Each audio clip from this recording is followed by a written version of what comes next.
Olá, senhores. Vamos lá para a aula 2, dando continuidade à nossa disciplina macroeconomia.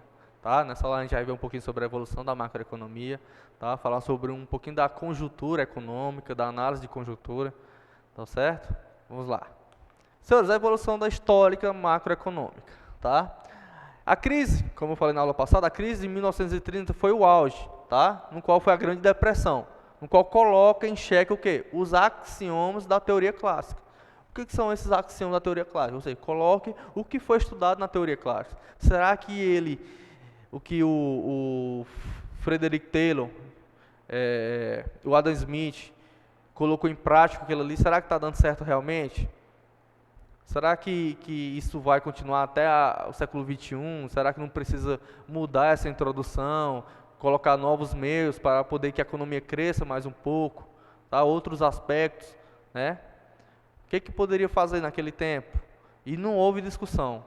Quando o John Keynes entrou com outra introdução da economia, outra introdução à macroeconomia, tá? Com questões fundamentais, falando que o governo deveria sim intervir na economia. Tá? Então isso não teve discussão alguma. Por isso quando eu falo axiomas da teoria clássica. Beleza? Então, segundo a qual o desemprego seria um fenômeno voluntário. Tá bom? A principal contribuição, como falei na aula passada, da macroeconomia foi a obra de John Keynes, tá? Que foi a teoria geral do emprego, do juro e da moeda, em que o autor, olha aí, ó, desenvolve o chamado princípio da demanda efetiva, no qual a gente vai ver agora. Olha, ó, princípio da demanda efetiva. O que ele quer dizer com isso? Que se o empresário tomar sua decisão de quantos trabalhadores contratar e de quanto produzir com base em quanto ele espera vender, tá? Então é uma demanda efetiva, tá certo? Então ele contrata pessoas no qual quanto ele está vendendo. Se ele está vendendo muito, consequentemente ele vai precisar de pessoas para suprir aquela necessidade.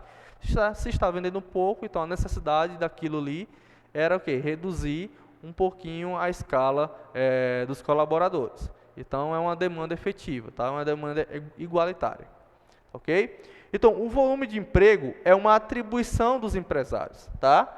Com base em quanto eles esperam o quê? Vender. E não no mercado de trabalho, como no mercado clássico. Na teoria de Taylor, Ford, desses caras aí. Beleza? Então, em uma situação de desemprego, de nada adianta a redução salarial para induzir maiores contratações se os empresários acharem que não terão para quem vender a produção adicional. Então, uma chave puxando a outra, tá bom? Olha aí, ó. Para definir o nível de produção, o empresário confronta duas curvas virtuais. De novo, elas, oferta agregada com a demanda agregada. Oferta agregada se refere a quem? Aos custos, tá? Os custos de produção, tá ok? E a demanda agregada se refere a quem? As expectativas de vendas, tá? Vou fazer aquele produto para poder vender 30% nesse mês. Tem aquela expectativa, mas se vende 20%, e aí, o que eu vou fazer? Então, tudo tem uma correlação, tá? Beleza? Então, a maximização do lucro faz com que o emprego aumente. Isso é uma cadeia, isso é lógico. Se está aumentando o lucro, consequentemente o emprego aumentará também. Enquanto a renda esperada, né, que é a demanda agregada, aqui, ó, expectativa, supere a renda necessária, ou seja, reflete aos custos. Tá ok? Então, há essa intersecção nessas duas curvas, quando ele faz o ponto de intersecção, quando ele se bate, tá? Determina o que acontece? Determina o nível de produção e assim a demanda efetiva do emprego, tá ok? Políticas econômicas. Senhores, a política econômica é um conjunto de ações tomadas pelo governo para atingir determinados objetivos, tá? na situação econômica do país e também cumprir propósitos sociais. Tá ok? Então, são planejados para atingir determinadas finalidades relacionadas com a situação econômica do país, de uma região ou um conjunto de países, né? Tudo isso se trata da política econômica. Tudo isso faz essa análise do emprego de cada país para poder ter aquela relação, tanto no nível educacional, no nível de emprego, desemprego, enfim, tudo isso a macroeconomia analisa para a gente poder ter uma visão do que está acontecendo naquele país, naquele determinado mês, trimestre, semestre e ano, tá? Então, são objetivos das políticas econômicas a estabilização de preços, novamente aí, ó, a estabilização de preços, crescimento ou desenvolvimento econômico, tá? Pleno emprego e distribuição de riquezas, por exemplo. Tudo isso faz parte dos objetivos das políticas econômicas. Você sabe muito bem que no papel é tudo bonitinho, mas na prática você sabe muito bem que não retrata muito bem isso. Então a gente tem que tentar mudar um pouquinho a cabeça daqueles caras que estão lá em cima, né? Questão do governo lá na casa, lá em Brasília, para poder mudar alguma coisa. Essa relação de emprego, estabilidade de preços, questão da inflação e principalmente do crescimento econômico do país, questão da importação, exportação, tá? De produtos. Vamos lá. As políticas econômicas podem ser divididas em quê? Política fiscal, monetária e cambial. A política fiscal, ela retrata o quê? O equilíbrio entre receitas e despesas públicas, ou seja, é uma política econômica que busca um balanço entre as arrecadações do Estado e os gastos públicos. É a política fiscal.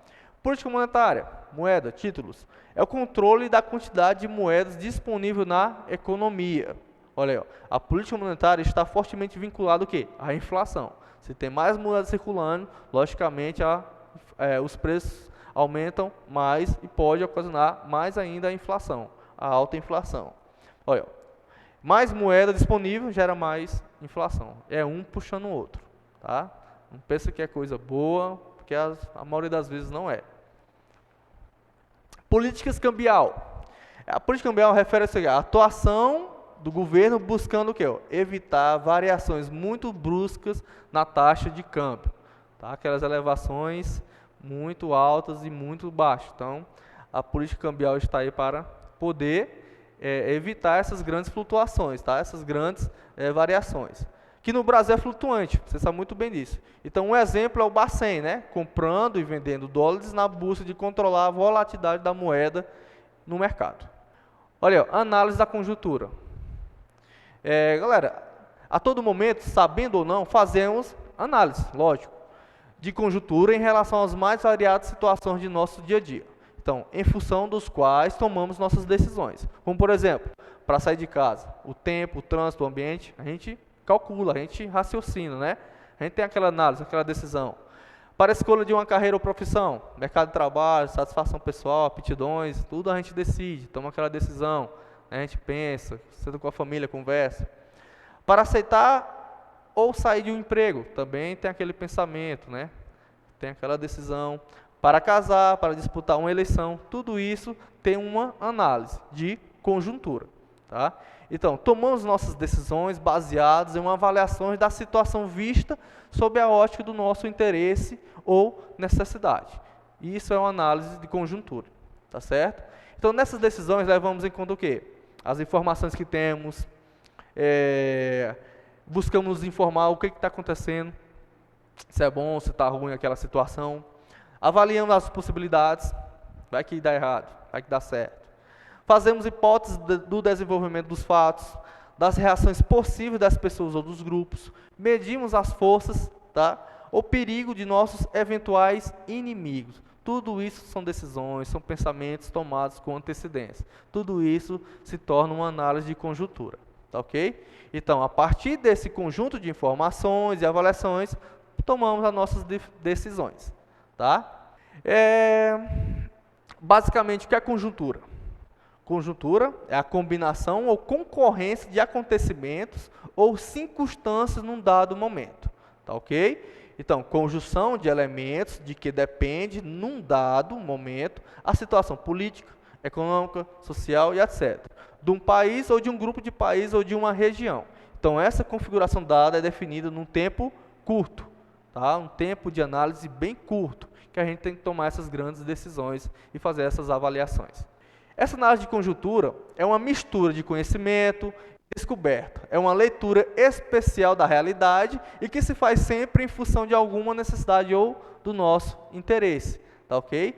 Então, não há análise de conjuntura neutra, tá ok?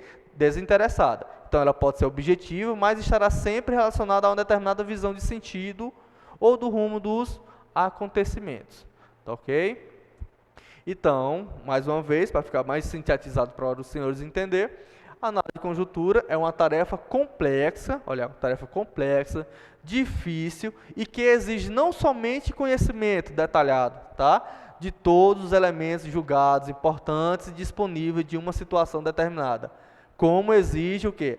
A capacidade de perceber, compreender, descobrir sentidos, relações tendenciais a partir dos dados e das informações. Então não é uma coisa fácil. Então, uma coisa tem que ser sentada, conversada, pensada, bem analisada para a gente poder tomar nossas decisões corretas. Tá? Quando eu falo em conjuntura, logicamente, tenho que falar dela. Conjuntura econômica. Tá? Preste atenção aqui. Ó. Quando se fala em conjuntura econômica, quer dizer que os eventos relacionados às finanças e à economia do objeto a que se refere. Quando eu falo em conjuntura econômica, quer dizer sobre finanças. Né? O que está acontecendo na economia daquele país, naquele determinado tempo, naquele determinado mandato de presidente, de prefeito, de vereador. A gente tem que fazer uma análise de conjuntura. Tá? Então, a conjuntura econômica brasileira, durante o governo Collor, você tem um exemplo aqui, ó.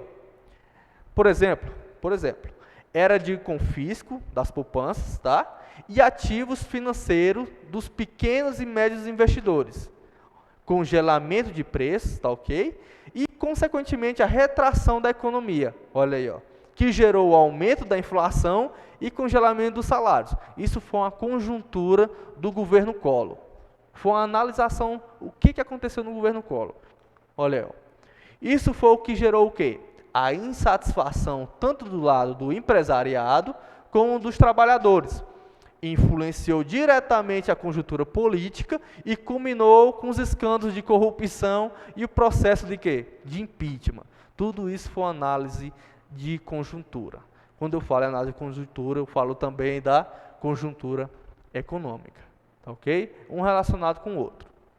No qual tem como objetivo, né, acompanhar os indicadores econômicos, que refletem um comportamento da economia país, tá, em relação ao nível de atividade econômica. Como, por exemplo, inflação, emprego e renda, juros, taxa de juros, enfim. Tudo isso se refere à conjuntura econômica e também à nossa análise de conjuntura. Então, quando você pensar antes de sair de casa, o que eu vou fazer, você está tomando decisões, você está fazendo uma análise de conjuntura, tá ok? Coloca essa palavra aí no dicionário de vocês, tá? Senhores, muito obrigado, essa foi a nossa segunda aula. Até mais.